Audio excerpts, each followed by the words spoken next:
Is a AASHTO T-9 bridge preservation update.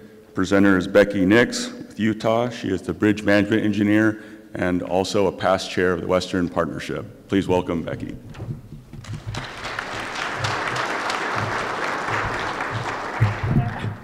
Alrighty, thank you everyone for getting up bright and early this morning and joining us.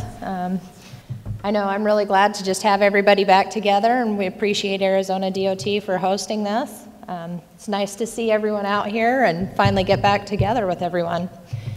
I just wanted to provide a quick update on what's going on with the AASHTO Technical Committee on Bridge Preservation.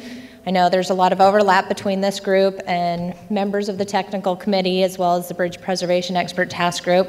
So working together and making sure that we know what each group is doing and not duplicating efforts, I think is key to all of our success on that.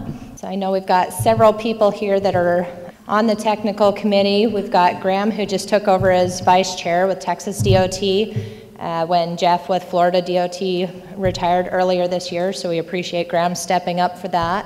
Pashen with Arizona DOT is here as well, and I believe David Miller, and Raj with FHWA, so we do have quite a few people.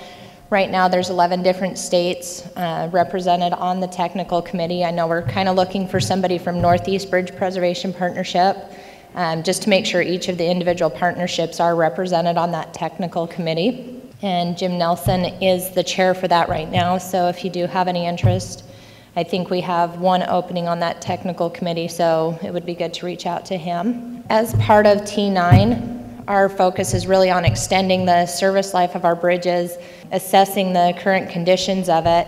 And then I know one of the main challenges that a lot of DOTs right now are having is maintaining a knowledgeable workforce. A lot of people are retiring that have really pushed that bridge preservation aspect and getting it implemented. So that's another one of our major focuses. We do have several specifications that we've put out, or guide specifications through the T9 group. So we work on maintaining those, and one way that we're doing that is through some of the different research that we've been working on in the past, and research that we're continuing to move forward with. We've had a pretty active last 2 years. So we published the Guide to Bridge Preservation Actions as well as the Guide to Bridge Deck Preservation in order to really focus on that preservation aspect and extending the service life. I don't know how many of you guys are familiar with these guide specs that have been issued or have had a chance to peruse them. The Guide to Preservation really focuses on a programmatic approach and looking at life cycle cost analysis of it and life extensions based on preservation of different elements and components of your bridges, where the bridge deck obviously focuses a lot more on the different treatments and when it's applicable for preserving those different elements. As far as assessment of bridge condition, Jim Nelson with Iowa DOT has spearheaded a pooled fund study for what was initially called out as the Bridge Deck Preservation Portal, but it's really starting to be looked at as a tool. Right now there are 5 states that are participating in the pooled fund study.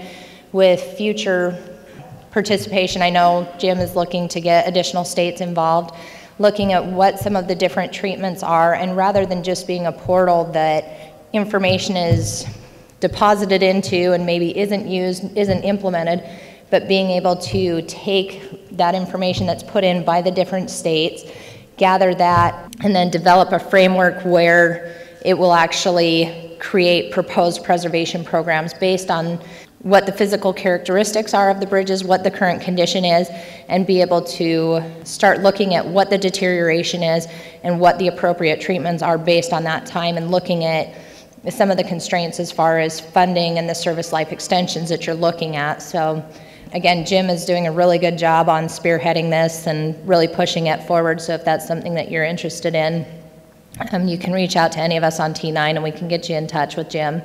I know they are looking for other states to participate in that, and we're really hopeful that this will help with moving forward with that preservation planning and the project selection and intelligently drive that.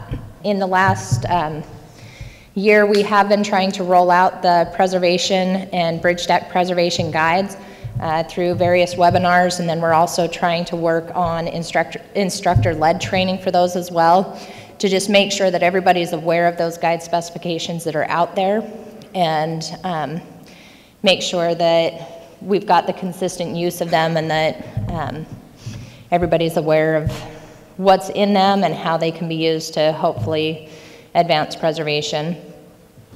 Right now there are 6 specifications or guides that are maintained by the T-9 committee.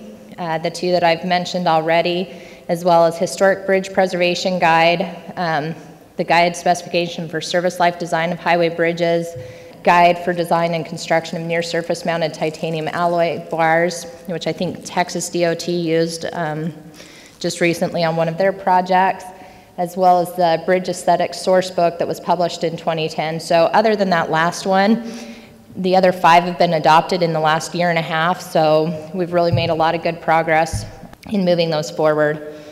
The Bridge Deck Preservation Guide was based on an NCHRP study, and it really looks at what the current conditions or current defects are in your bridge deck and what appropriate treatments are for those.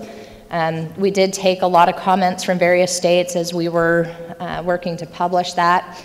And one thing that really came out that I'd like to stress as well is there was a lot of concern that if we did publish this and AASHTO adopted it, that it would become a specification and it would be mandated that certain treatments would be given to certain defects. And as a committee, we understood that it's not a one-size-fits-all, depending on your environment, depending on your conditions, material availability. Everything is going to vary a little bit from state to state, but this is meant as a leading guide and not meant as a specification. So we're hoping that each state can take a look at it and take what they can from the guide and apply it to their state and not duplicate efforts that each state is doing along the way. As far as a research standpoint, we did just kind of wrap up a synthesis on bridge approaches. I know Utah and a lot of other states that I've talked to have had a lot of issues with bumps on the end of the bridge, that transition of the approach slab. So this really was a collaborative effort of pulling different states together, seeing what common designs were, seeing what common issues were, some of the repairs on it. We had responses back from 44 DOTs on that, going through what some of those common details were and some of the common defects.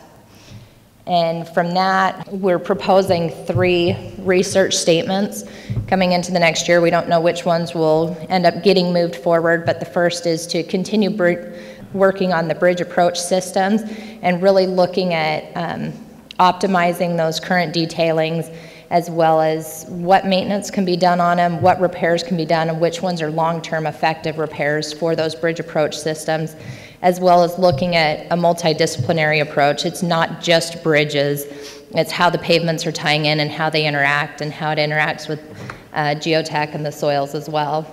Also looking at service life design guidance for concrete cracking. Seems like that's been a really hot topic with bridge decks and why we're getting the cracking, and once we do get cracking, especially in some of the newer decks, how do we treat that and how do we still preserve the proposed service life for those decks if we do see that cracking. And then also looking at bridge deck overlays and surface protection from a service life standpoint, and really looking at not only what's the treatment life of those bridge deck overlays, but what is the increase in service life of the deck. So if you have a 15-year overlay, it's not necessarily going to add 15 years to the life of your deck, but what life is that going to be adding to your deck? In addition to that, we had looking at warranty research for painting and coating systems. At this time, it was not a priority for T-9 to move this one forward, and so Florida DOT has moved that forward with their state funding.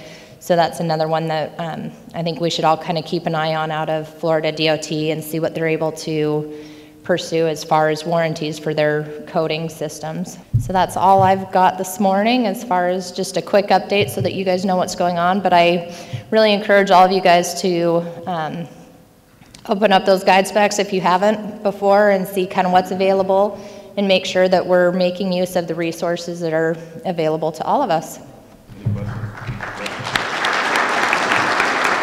right. Hey, thank you. The preceding was produced by the National Center for Pavement Preservation. More information can be found on the web at pavementpreservation.org. Additional support provided by Michigan State University.